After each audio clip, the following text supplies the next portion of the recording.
வணக்கம் நேர்களே. இன்றைய தினம் நமது சந்தைகள் சற்று ஒரு மைல்டு நேற்றுக்கு வந்து ப்ராஃபிட்டு, இன்னைக்கு மைல்டு லாஸ்ன்னு சொல்லலாம். கிட்டத்தட்ட 7 புள்ளிகள் குறைந்து 22,446.4 சேஃபரிலே முடிவடைந்திருக்கிறது. அட்வான்சஸ் பார்த்தோம்னாக்கா 1564, டிக்ளைன்ஸ் வந்து 552.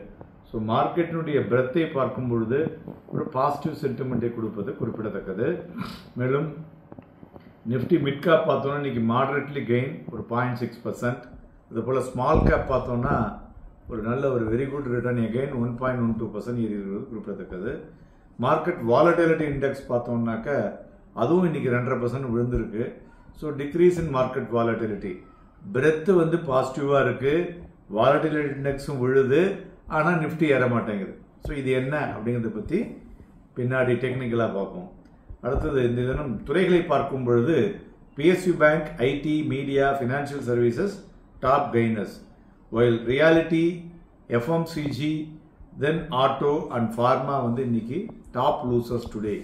இண்டிவிஜுவல் ஸ்டாக்ஸை பொறுத்தவரை பார்த்தோம்னாக்க Shriram Finance, NTPC, Divi's Lab, TCS, then Axis Bank, Tech Mahindra, Bharti Airtel, Bajaj Finance, ONGC, Hindalco இவையெல்லாம் ஏறி இருக்கிறது. பாரதி ஏர்டெலோட சப்சிடரி கம்பெனி வந்து IPO இன்றைய தினம் ஓப்பன் ஆகிருக்கு. ஸோ அதனால் பாரதி ஏர்டெல்லில் நல்ல ஒரு மொமெண்டம் இருந்து கொண்டு இருக்கிறது என்று சொல்லலாம். இண்டிவிஜுவல் ஸ்டாக்ஸில் நிஃப்டி 50 விழுந்ததுன்னு பார்த்தோம்னா Nestle, Bajaj auto, doctor Reddy's lab top losers today. அதுபோல் நிஃப்டி ஃபியூச்சர்ஸில் வந்து பார்த்தோம்னாக்க reduced in lot size Nifty 50 இருக்கிறது இப்போ 25 ஆக்கியிருக்காங்க. இதுமாதிரி ஃபினான்ஷியல் சர்வீசஸ்லையும் இறங்கியிருக்கோம், மிட் கேப்லையும் இறங்கியிருக்கு. ஸோ நிஃப்டி பேங்க்கில் சேஞ்ச் இல்லை. ஸோ அதனால் நிஃப்டி ஃபியூச்சரில் நிறைய மொமெண்டம் வரக்கூடும் என்றும் எதிர்பார்க்கப்படுகிறது. மேலும் இன்றைய தினம் தங்கம் எகைன் 334 ரூபாய் அதிகரித்து 69,317 வணிகமாகிக் கொண்டிருக்கிறது. தங்கம் தினந்தோறும் புதிய உச்சத்தை தொட்டுக் கொண்டிருப்பதும் குறிப்பிடத்தக்கது. ஸோ கிட்டத்தட்ட அங்கே யூஎஸில் பார்த்தோம்னாக்க $2,280 பர் அவுன்ஸாக ட்ரேட் ஆகி கொண்டிருக்கிறது. இப்போ சில்வரும் போட்டி ஏறிக்கொண்டிருக்கிறது. நம்ம நேற்று கூறியது போல் பார்த்தோம்னா நேற்றுக்கு இன்றைக்குமே கிட்டத்தட்ட ஒரு 1,200 புள்ளிகள் அதிகரித்திருக்கிறது. ஸோ நம்ம சொன்னதிலிருந்து ஸோ இன்றைக்கி வந்து 77,931 895 பாயிண்ட்ஸ் ஏறி இருக்குது. க்ரூட் ஆயில் பார்த்தோன்னா 85 ரூபாய் அதிகரித்து 7,162 வணிகமாகிக் கொண்டிருக்கிறது. க்ரூடை பொறுத்தவரை இந்த OPEC JMMC மீட்டிங் பார்த்தோன்னா ஜூன் 1 இருக்குது. ஸோ அது வந்து ஒரு பெரிய இம்பேக்டை சந்தைகளில் கொடுக்கக்கூடும் என்று எதிர்பார்க்கலாம்.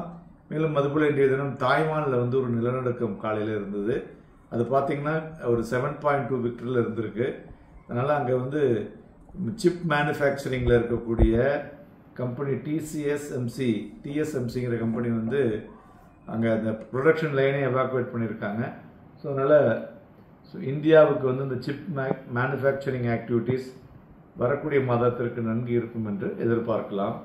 அதுபோல் டெஸ்லா பார்த்தோம்னாக்கா EV எலக்ட்ரிக் வெஹிக்கிள் பிளான்ட்டு கிட்டத்தட்ட இந்தியாவில் ஒரு $3 பில்லியன் இன்வெஸ்ட் பண்ண போகிறேன் அப்படிங்கிற இந்த அறிக்கையை இன்றைய தினம் வெளியிட்டார்கள். இது வந்து பாசிட்டிவ் டு த மார்க்கெட் அப்படின்னு சொல்லலாம்.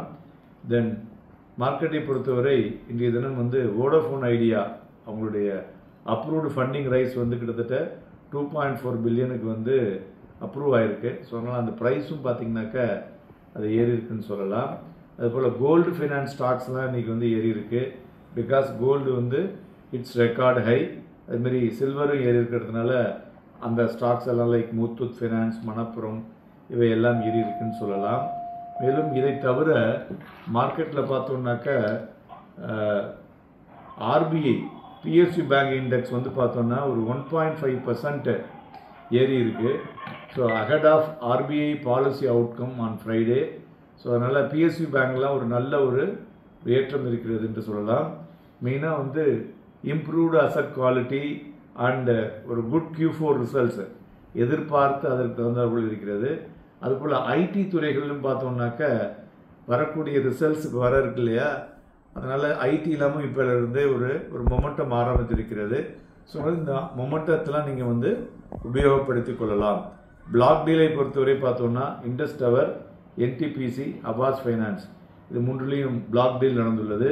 இன்றைய தினம் சந்தைகளில் ஃபியூச்சரில் பார்க்கும் பொழுது ஒரு ஆவரேஜ் வால்யூம் நிஃப்டி ஃபியூச்சரில் நடந்திருக்கு.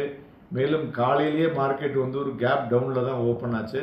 அதிலிருந்து ரெக்கவர் ஆகி ஃபர்தராக பார்த்தோம்னாக்க அந்த ரெக்கவரியிலேருந்து இன்றைக்கி லோ வந்து 22,346, அதுலேருந்து 434 வரலையும் வந்திருக்கு.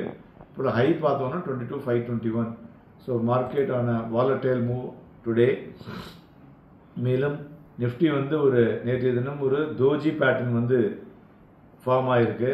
ஸோ இந்த தோஜி பேட்டர்னை வைத்து பார்க்கும் பொழுது சொல்லுவோம் இல்லையா, இன்டெசிஷன் மூவ், மேலே ஏறுறதா இல்லை கீழே இறங்க போகிறதா அப்படிங்கிறதையே இன்னும் வந்து தெளிவாக எடுத்துக்கொள்ள முடியவில்லை அட் ஹையர் லெவலில். ஸோ அதனால் ஒரு ஃபேஸிங் டிஃபிகல்ட்டின்னு சொல்லலாம். அதாவது 22,500க்கு மேலே போகிறதில்ல.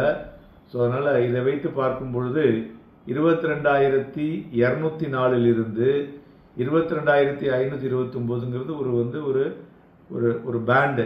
இந்த பேண்டுக்குள்ளே தான் மார்க்கெட் வந்து விளையாடிட்டு இருக்கும்.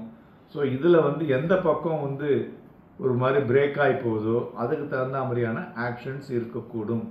மேலும் நண்பர்களே, நாளை தினம் F&O க்ளோசிங் இருக்குது. நாளை மறுதினம் RBIயினுடைய மீட்டிங் டெசிஷன்ஸ் இருக்குது. அதனால் பேங்க் நிஃப்டியில் வந்து வாலட்டிலிட்டி மிகுந்து காணப்படும். நாளைய தினம் மார்க்கெட்டில் வாங்கி விற்பதற்கும் விற்று வாங்குவதற்கும் எதுவாக இருக்கக்கூடும். Happy trading and happy investments.